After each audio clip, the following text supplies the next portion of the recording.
Selamat malam, selamat kembali berjumpa dalam ringkasan singkat Sekolah Sahabat Harian Jemaat Yesodipuro. Hari ini saya akan membawakan pelajaran Sekolah Sahabat yang berjudul Kamu Tidak Akan Mati dari Selasa 4 Oktober 2002. Sebelum kita belajar bersama, mari kita berdoa. Bapa di surga, Bapa yang baik, terpujilah Engkau ya Bapa dalam kehidupan kami. Bukakan mata hati pikiran kami untuk dapat mengerti firman ini dan dapat kami lakukan dalam kehidupan kami hari lepas hari. Jaga kami sepanjang sisa malam hari ini, sisa hari ini, dalam istirahat kami, dalam setiap kegiatan kami akan lakukan. Tuhan beserta dengan kami selalu. Inilah doa pengharapan kami di dalam nama Tuhan Yesus. Kami berdoa dan mengucap syukur. Amin. Saya akan bacakan Kamu Tidak Akan Mati. Bacalah Kejadian 3 ayat 4. Dengan berbagai cara saja, apa sajakah kebohongan ini telah diulang selama berabad-abad. Salah satu bentuk kuat dari kebohongan ini terlihat dalam kepercayaan umum tentang kebakaran jiwa. Gagasan ini adalah dasar dari banyak agama dan filosofi kuno. Di Mesir kuno, hal itu mendorong praktik mumifikasi dan arsitektur pemakaman seperti yang terlihat di piramida.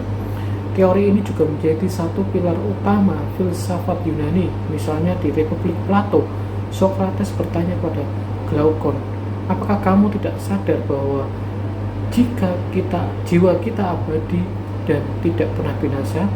Dalam Padio Plato, Sokrates berpendapat dengan nada yang sama mengatakan jiwa itu abadi dan tidak dapat binasa, dan jiwa kita benar-benar akan di Hades. Filosofi ini akan membentuk sebagian besar budaya barat dan bahkan kekristenan pasca apostolik. Tetapi filosofis itu bermula jauh lebih awal, sudah ada dalam Taman Eden bersama iblis sendiri.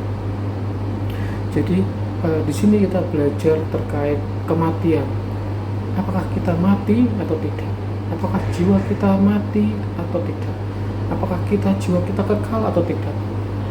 Ya, dari pelajaran kita sebelumnya, iblis meyakinkan bahwa sekali-sekali kamu tidak akan mati.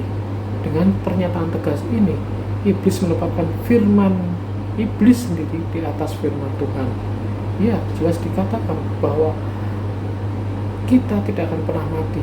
Hal ini membuat Hawa tertarik dalam kehidupan, dalam percobaannya saat itu, sehingga dia dengan yakin dia mengambil pohon itu dan melanggar firman Tuhan. Hal ini pun dilanjutkan dalam kehidupan modern waktu itu, ketika zaman Yunani kuno ataupun dengan zaman Mesir. Mereka melanjutkan sifat filosofis kebakaran itu dalam budaya mereka sehari-hari. Berlawanan dengan keabadian jiwa. Apa yang diajarkan ayat ini dan bagaimana ayat ini dapat digunakan untuk melawan kebohongan? Teori setan tentang keabadian jiwa yang telah bertahan bahkan di dunia modern kita saat ini. Buku, film, dan program TV semuanya terus mempromosikan gagasan bahwa ketika kita mati, kita hanya beralih ke keadaan sadar lainnya. Betapa disayangkan bahwa kesalahan ini diberitakan di banyak mimbar Kristen juga. Bahkan sains telah terlibat. Ada sebuah yayasan di Amerika Serikat yang mencoba menciptakan teknologi yang menurut klaimnya akan memungkinkan kita untuk menghubungi orang mati yang mereka yakin masih hidup. Tetapi ada sebagai PMP, Post Material Person. Dengan kesalahan yang begitu lazim, tidak mengherankan bahwa penipuan ini akan memainkan peran penting dalam peristiwa akhir sejarah manusia. Dengan cara apakah kebohongan ini ditampilkan dalam budaya Anda sendiri? Mengapa kita harus bergantung pada firman Tuhan atas apa yang perasaan kita katakan kepada kita? Jadi secara terang-terangan dari sejak awal Adam dan Hawa, setan dengan jelas mempertontonkan bahwa dia sangat menentang firman Tuhan. Dia mengatakan bahwa Adam dan Hawa tidak akan pernah mati karena mereka abadi ketika makan pohon itu. Ya, tetapi pada saat ini kita belajar dari kesalahan mereka bahwa cukup jelas firman Tuhan dalam Matius 115, Pengkhotbah 95, bahwa ketika kita mati, jiwa kita juga mati.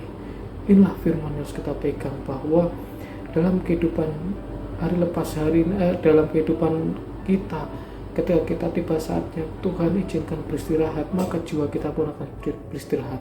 Dan janji Tuhan benar bahwa kita akan dibangkitkan ketika kita percaya pada Tuhan bersama orang-orang percaya, akan dibangkitkan bersama kedatangan Tuhan yang kedua kali menuju ke surga.